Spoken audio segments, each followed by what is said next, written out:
How other humanitarians are choosing or deciding which industry in the private sector to go for. And this is a topic that I want to talk about here, and also remind you that today at 5 p.m.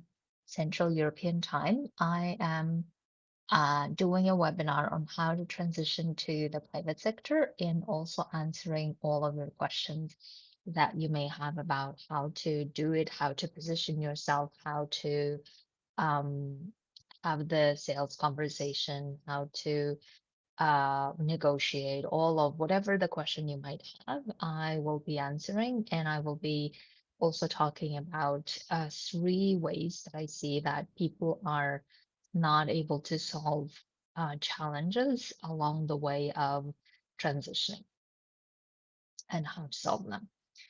So I wanted to briefly discuss with you how other humanitarians are making decisions about which industry to target, because I think that's one of the major blocking points that might be for many humanitarians. And I have started my group coaching today. People, amazing humanitarians, and I would love for you to join as well. And in that group coaching, we started by looking at who do we target, so which companies, which industries do we target, and how do we target, right? So these are the 2 questions that we worked through. And when I was talking about who to target, I was asking them about what is your criteria for targeting this industry or that industry. And we have come up with several that works for my clients, and for you, it might be different. So that's why I would love for you to look at what might be your criteria for choosing, right?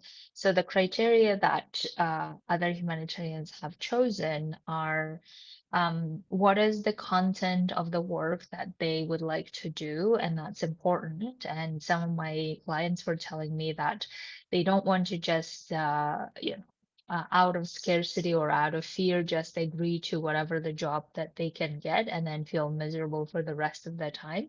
So that's why they were looking at, okay, what are the criteria, what is the content of the work that I want to do genuinely, and then it also becomes easier for me to keep working on it and keep wanting to go for it, right? So that's why that's one criteria, the content of what job that I want to do. And then based on that job, the industry becomes more clear.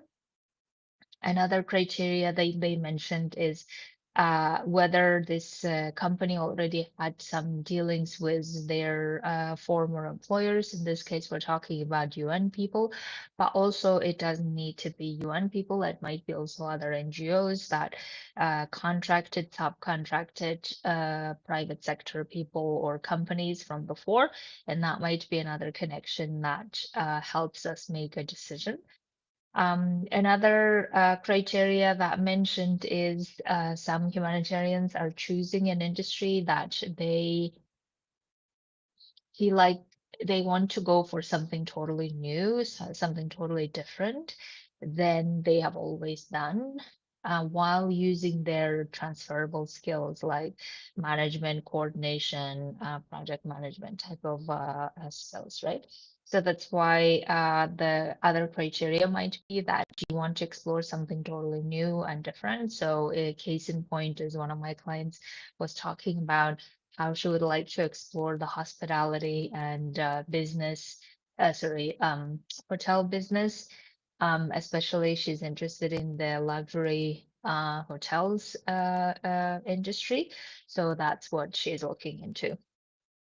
So another criteria might be obviously that I think a lot of my humanitarian clients choose to go for, which is which of the industries not to go for, right? And that is what are the industries that totally against our ethics or our nature as a humanitarian, like I don't know, weapons industry or anything to do with certain uh, practices of exploitation. So these might be the criteria to exclude industries essentially, right? So if you look at it, like from your perspective, you can also start looking at, okay, how do I choose which industry to go for? And one criteria definitely can be is the content of the work, right? Another criteria might be location of the work. So some of my clients also chose the criteria of I have worked in, let's say, Middle East. I have a lot of experience there, and I would like to work with certain companies in the Middle East while doing it remotely. So that might be another criteria. Another criteria is something totally new that I want to do, or another criteria might be the exclusion criteria, which is which of the companies that I don't want to go at all, kind of the criteria, right? So once we start dialing it down for each of our participants in the group, then we start looking at, okay, let's say that these are the list of companies and industries that you want to go for. Now we need to get to targeting in terms of how do we talk to them and how do we contact different level of positions in the company, and what are the things we're going to say and how are we going to say, how are we going to talk to them, right? So these are the things that we had discussed.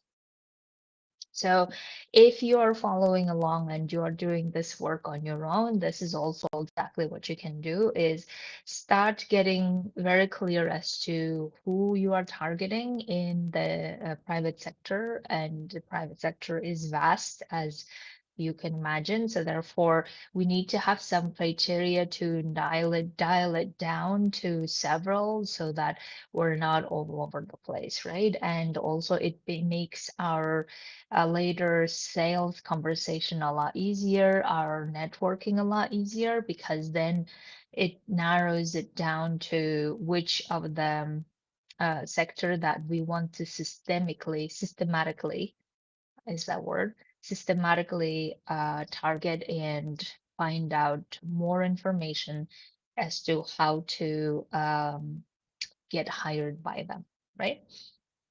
So once we have done the whom to target and how to target, then of course we get nitty-gritty into which of these companies, who are the positions that we're targeting, what are we saying, how are we saying them, and most importantly, how are we positioning ourselves in those conversations? Because most of my clients in the group want to go to mid-level careers. They don't want to start from scratch. So that's why, how do we position ourselves and how do we communicate our value and our expertise without undermining, without underselling, right? So these are the things that we're working on. So today in the webinar, I would like to uh, talk about three problems that I see that a lot of humanitarians get stuck with in the beginning of this transitioning process. And I would like to talk also about how to solve them. So that's why um, you should absolutely come and not only interact with me and listen to all of the insights, but also what questions specifically that is holding you back or that is making you feel stuck, that you cannot move forward, that I can help you do that so that you start moving forward, right? And I was also telling my group yesterday, as we were discussing this, is that we need to resolve any topics that keeps us in the confusion, in the fear, in the I don't know what I'm doing or I don't know how I'm doing kind of place. Because if we keep saying it, then we will not be effectively communicating and connecting and networking with the private sector people. And if we're not doing that, we're not really finding out the vital information about what is it they're looking for and what kind of profiles they prefer, and how do they choose that profile, and how can we position ourselves in the sales conversation with them. All of that we cannot get to if we are in the initial stage of getting stuck in the we can't choose whom and we can't target how and all of these things we need to resolve in advance, right? And that's also what I'm really like suggesting to everyone is whatever the questions that you have about the private sector, especially the basic questions, we need to resolve them as soon as possible so then we can get to actually the selling point. We can get to the um, like beyond recruitment process, understanding what other ways that we can talk to the private sector people that we need to do, but we're not able to do that if we still are struggling with the basics. And that's why my goal is that in this webinar, I'm hoping to help you resolve all the basics so that you start talking to the private sector, you start selling, and you start um, putting your conditions as to how you would like to work and what you would like to work on, and that level of confidence we need to be successful in our mid-level career and transitioning if that's what we wanted to. Okay, my dears. So I will see you today at 5 p.m. There is a link below for you to register. And please bring any questions that might be keeping you stuck or might be keeping you in the not knowing stage and get you to the knowing and handling and acting stage. That's really my goal. Okay. It was my pleasure talking to you.